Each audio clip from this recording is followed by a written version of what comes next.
Next month 4వ తారీఖున రాష్ట్రములు కానీ దేశములు కానీ ఎవరు గెలుస్తారు ఎవరు ఓడుతారు అన్నటువంటిది ఆ రోజు ఫలితాలు తెలుస్తాయి. అప్పటి వరకు ప్రతి వ్యక్తి కూడాను తమ తమ ధీమాని వ్యక్తపరుస్తూ ఉన్నారు. బీజేపీ వాళ్ళేమో దేశములో మేము గెలిచేస్తామంటున్నారు. కాంగ్రెస్ వాళ్ళేమో దేశములో మేము గెలుస్తామంటున్నారు. రాష్ట్రంలో చూసినట్లయితే టీడీపీలేమో అత్యధిక మెజారిటీతో మేము గెలుస్తామంటున్నారు.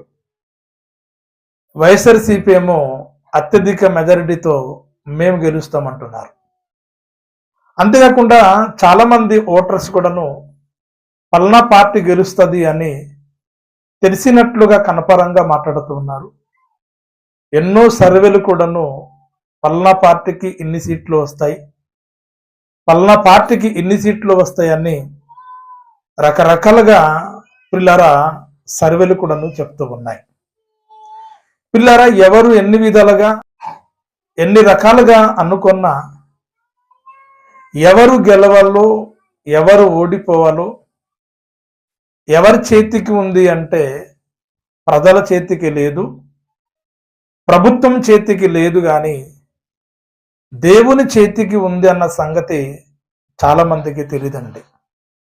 అది బీజేపీ కావచ్చు, కాంగ్రెస్ కావచ్చు, రాష్ట్రంలో టీడీపీ కావచ్చు, అదేవిధంగా వైఎస్ఆర్సీపీ కావచ్చు. ఎవరు గెలవాలి అన్నా ఎవరు ఓడిపోవాలన్నా ఎవరి ప్రభుత్వము రావాలి ఎవరి ప్రభుత్వము రాకూడదు అన్నటువంటిది అది మనుషుల చేతికి లేదు, ప్రభుత్వము చేతికి లేదు, కానీ దేవుని చేతికి ఉందన్న సంగతి సమాజం తెలుసుకోవాలి. దేశంలో ఉన్న ప్రపంచంలో ఉన్న ప్రతి మనిషి కూడా తెలుసుకోవాలి. అందుకే బైబిల్లో ఒక అద్భుతమైనటువంటి మాట వ్రాయబడింది. ఆ మాట ఎక్కడ ఉంటుందంటే ప్రియులారా, దానియేలు గ్రంథము 4వ అధ్యాయము 32వ వచనం చదవండి ప్రియులారా. తమ యొద్ద నుండి మనుషులు నిన్ను తరిమెదరు, నీవు అడవి జంతువుల మధ్య నివాసము చేయుచు పశువుల వల్లే గడ్డి మేసెదవు. సర్వోన్నతుడగు దేవుడు మానవుల రాజ్యము పైన అధికారివై ఉండి తానెవనికి దాని అనుగ్రహింప నిశ్చయించును వానికి అనుగ్రహించునని నీవు తెలుసుకున్న వరకు 7 కాలములు నీకీలగు జరుగునని చెప్పాను. ప్రియమైనటువంటి దేవుని వల్లారా, మనందరికి తెలుసు ప్రపంచములో 4 సామ్రాజ్యాలు చాలా బలముగా పరిపాలించాయి. అందులో మొదటి సామ్రాజ్యము బబులోను సామ్రాజ్యము, 2వ సామ్రాజ్యము మాదియా పారసీక సామ్రాజ్యము, 3వ సామ్రాజ్యము గ్రీకు సామ్రాజ్యము, 4వ సామ్రాజ్యము రోమ సామ్రాజ్యం. ఈ 4 సామ్రాజ్యములు యావత్ ప్రపంచమంతా చాలా బలముగా పరిపాలించినటువంటి సామ్రాజ్యాలు. మొదటి బబులోను సామ్రాజ్యం గురించి ఆలోచించినప్పుడు చక్రవర్తి అయినటువంటి నెబుకద్నెజరు తనకు తాను గర్వించుకున్నాడు. నా బలము చేత నేను రాజ్యము ఏలుతూ ఉన్నాను, ఇది అంతా కూడా నా శక్తి సామర్థ్యం అనుకుని తనకు తాను గర్వించుకున్నాడు. ప్రియులారా, ఎప్పుడైతే తనకు తాను తన మనసులో గర్వించుకున్నాడో దేవుడు నెబుకద్నెజరు రాజును బుద్ధి చెప్పడానికి దేవుడు తనతో మాట్లాడుతున్నటువంటి మాటయే ఇప్పుడు చదివినటువంటి మాట. పిల్లరా, ఈ వాక్యంలో కానీ మనం జాగ్రత్తగా చూసినట్లయితే తమ వద్ద నుండి మనుషులు నిన్ను తరిమేదారు. నీవు ఏ దేశానికి చక్రవర్తిగా రాజుగా ఉండి పరిపాలిస్తున్నావో, ఎవరి మధ్య నీవు ఏలుతున్నావో ఆ ప్రజలే నిన్ను తరుముతారు. ఇన్నాళ్ళు నీవు రాజ్యములో ఒక చక్రవర్తిగా మహానగరం అనబడినటువంటి బబులోనులో నివసిస్తున్నటువంటి నీవు బబులోను రాజ్యములో బబులోను పట్టణము నివసించవు, అడవిలో ఉన్న జంతువులతో నువ్వు నివసిస్తావు అని దేవుడు నెబుకద్నెజరును హెచ్చరిస్తున్నట్లుగా, వార్నింగ్ ఇస్తున్నట్లుగా మనం చూస్తున్నాం.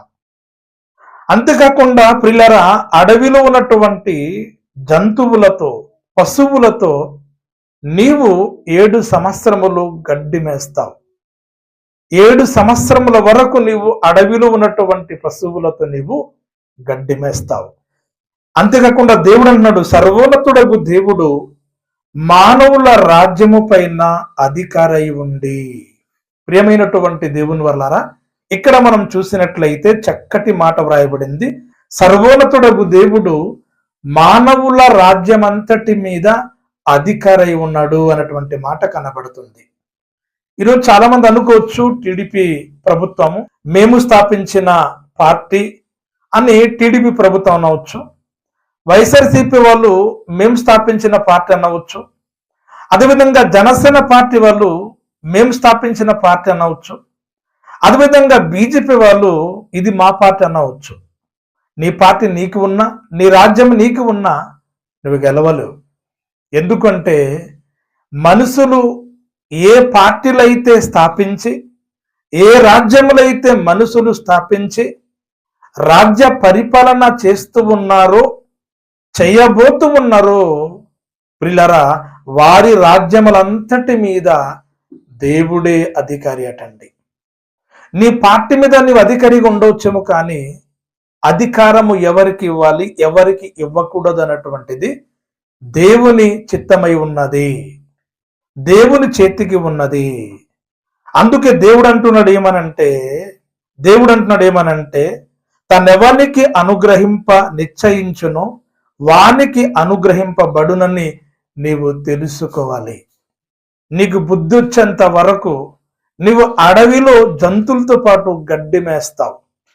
నెబుకద్నెజరు నువ్వు తెలుసుకోవాలి, ప్రపంచానికి నేను చక్రవర్తిని, ఇదంతా కూడా నా శక్తి సామర్థ్యాన్ని బట్టే నేను రాజ్య పరిపాలన చేస్తూ ఉన్నాను అని నువ్వు గర్వించుకుంటున్నావు కదా. ఇదిగో ఈ రోజు నుంచి నువ్వు తెలుసుకో, దేవుడే రాజ్యాధికారి ఉండి తనెవరికి ఇవ్వాలో ఎవరికి ఇవ్వకూడదో దేవుని చేతికి ఉన్నదని ఈ రోజు నువ్వు తెలుసుకో అని దేవుడు నెబుకద్నెజరు రాజుని వార్నింగ్ ఇచ్చినట్లుగా, హెచ్చరిస్తున్నట్లుగా మనం చూస్తూ ఉన్నాం. ప్రియమైనటువంటి దేవుని వర్లారా, అప్పుడే చెప్పినట్లుగా మరి కేంద్రములో కానీ రాష్ట్రములో కానీ ఏ ప్రభుత్వము రావాలన్నా అది ప్రభుత్వం చేతికి లేదు, వారి పార్టీ అధినేతల మీద కానీ కార్యకర్తల మీద కానీ లేదు, అంతేకాకుండా ఓటర్ల చేతి కూడా లేదు, కానీ కేవలం దేవుని చేతికి మాత్రమే ఉంది. కాంగ్రెస్ రావాలన్నా, వైఎస్ఆర్సీపీ రావాలి అన్నా, రాష్ట్రంలో టీడీపీ రావాలన్నా, జనసేన లాంటి పార్టీలు రావాలి అన్నా, పిల్లరా కేంద్రములో కాంగ్రెస్ రావాలన్నా, బీజేపీ రావాలి అన్నా, ఎవరికి అధికారం ఇవ్వాలి, ఎవరిని పీఎంగా చేయాలి, ఎవరిని ముఖ్యమంత్రిగా చేయాలి అన్నటువంటి నిర్ణయం కేవలం దేవుని చేతికే ఉంది. చాలా మంది ఓటర్స్ అనుకుంటారు మేమే గెలిపించమని అంటారు. ఓట్లు ఉన్నంత మాత్రాన, ఓటు వేసిన మాత్రాన గెలిపించేది నీ చేతికి కాదు, కేవలం దేవుని చేతికి మాత్రమే ఉంది. ఎవరు గెలవాలి, ఎవరు గెలవకూడదు, ఎవరిని ఓడించాలి, ఎవరిని గెలిపించాలి, ఎవరిని గద్దె మీద కూర్చోబెట్టాలి, ఎవరిని గద్దె నుంచి కిందకి దింపాలో కేవలం దేవుని చేతికి మాత్రమే ఉంది.